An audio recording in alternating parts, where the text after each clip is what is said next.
Hey, what's up, everyone? How you doing? It's me, Mr. 4K Upscaler. So we're back again on C10 48-inch 2020 OLED gaming OLED TV.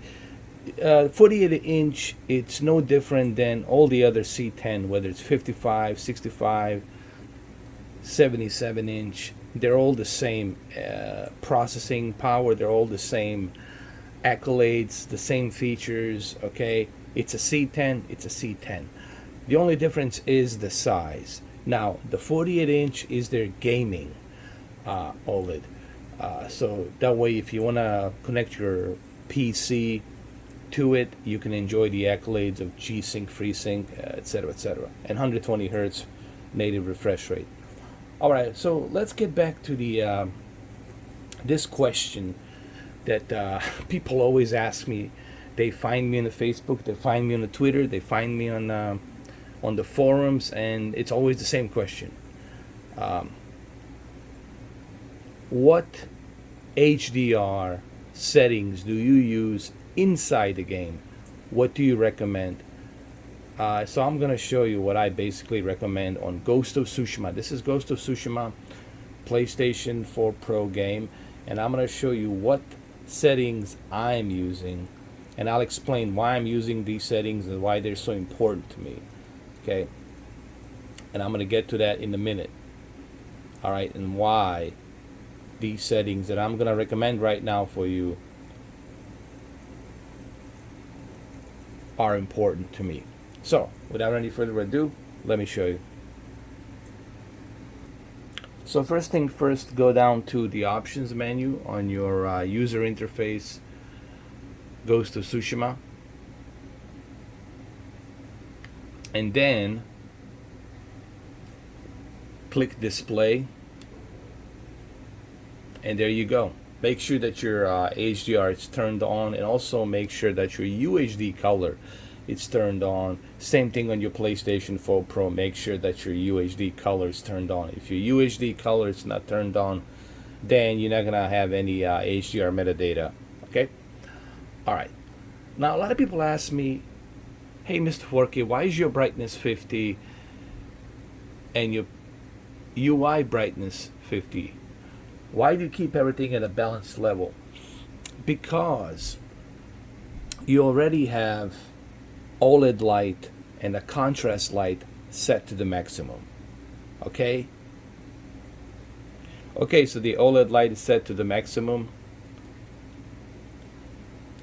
and the contrast set to the maximum. So you already have the best possible peak brightness that this OLED can squeeze. All right? So the main reason you want to keep the brightness at 50 and UI brightness at 50, it's so that way you don't crush your black digital levels, and you don't crush and overbright your white digital levels. What do I mean by that? Here, let me give you one example. Let's say I do this. Okay, let me show you what I mean by overbrighting my white digital levels. Let's say I do this. Let's say I bring my brightness to 90, right?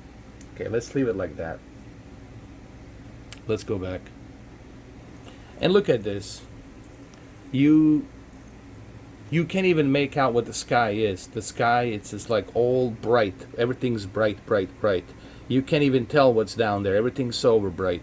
So this is you overblowing your white digital levels. Okay, so what's the ideal thing to do? Well, ideal thing to do is to move that brightness to the 50 to default, because you already have OLED light and contrast set to the maximum, so there's no reason for you to mess around with this. Leave these HDR sliders on default. So let's bring it back to 50 and look what happens. Oh, look at that. I can tell that the sky is over there, that it's blue, and I can see the sun. Oh, look at that. I can make out what's down there. All right, so now we're not overblowing our white digital levels, and we're also not crushing our black digital levels. Do you want to see what happens if we move that that HDR user interface all the way to the maximum? Here, let me show you.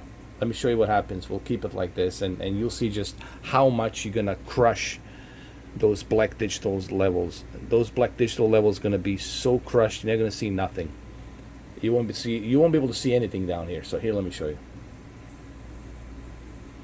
All right, so what we're gonna do, obviously we're gonna move this to the 50, and we're gonna use the UI brightness to let's say we'll push it all the way to 90. We'll leave it here at 90. We're gonna crush our black digital levels. Let's crush it. And look what happens here. And look at this, it looks ridiculous. Everything's crushed. Your black digital levels are totally crushed. You can't tell nothing. What's up here, what's up there. You can't see shit, honestly. So let's bring back our peak brightness user interface down to default 50. Okay, so let's bring it down to 50.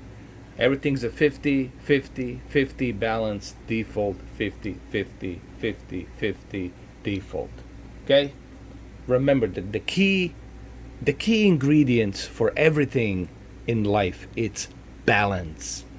I don't know how many times I have to say this, or how many times I said it. It's always in the middle, that balance. Okay? So let's go ahead and let's see how it looks. And look at this. We can see even the haze right here moving in the back of the trees, blowing the leaf. We can even see the haze over there in the mountains, in the forest, and we can clearly see the blue sky, and we can see the sun over here blasting the blue skies. Okay, so this is why, if you're gonna be learning about HDR, high dynamic range, you need to understand the whole idea of high dynamic range is three things. Of course, you need a color gamut. You need a 10-bit television that supports 10-bit, okay? And you also need a full wide color gamut. You know, majority of 10-bit televisions nowadays, they have full wide color gamut, okay, with pretty good DCI-P3 color accuracy. So that's number one, 10-bit color gamut. Number two is you got to make sure that your black digital levels are not crushed. And number three, you got to make sure that your white digital levels are not overblown. So that way you can see the sky, you can see the detail, okay? And that's what high dynamic range it's all about, guys. It's about that balanced natural picture quality. But you also have to understand how to calibrate. You also have to understand, you have to have some knowledge on how to do this. You know, you can't just guess something and, ooh, I think maybe if I do this. No. There's no guessing. There's either doing it the right way or the wrong way. Okay? So that's all I wanted to show you here on this, because people have been bugging me about this, and I think I have explained this so many times on my YouTube channel. I can't tell you how many times I have explained this.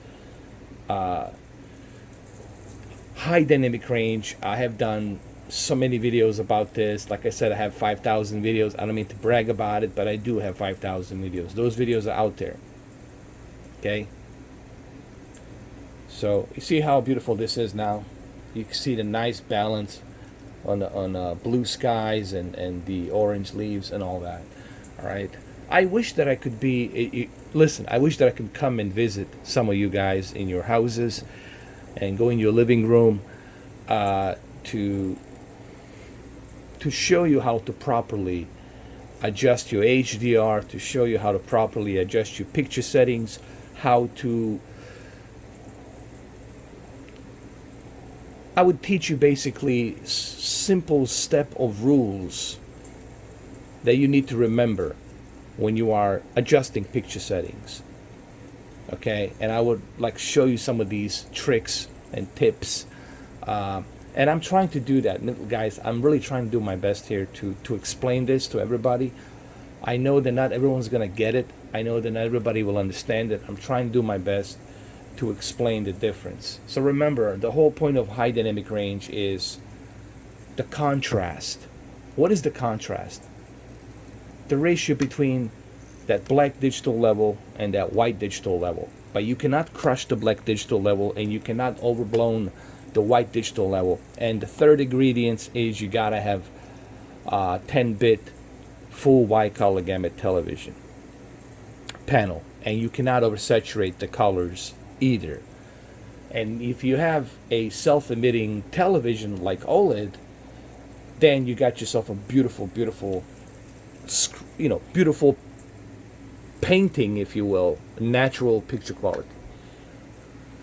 Why? Because OLED doesn't require any LED backlit.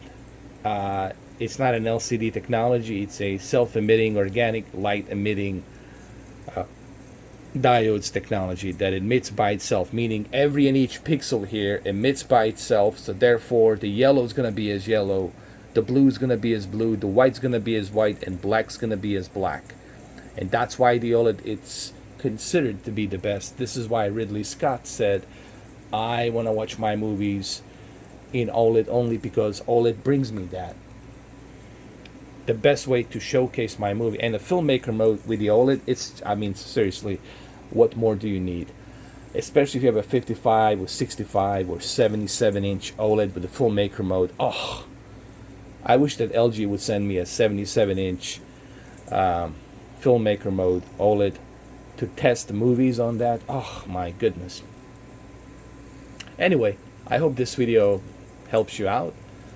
And remember, you gotta have OLED light to 100 and contrast to 100. This applies to every HDR panel. I don't care if it's a monitor, I don't care if it's an ultra wide monitor, I don't care if it's a LCD, OLED, projector. You gotta have this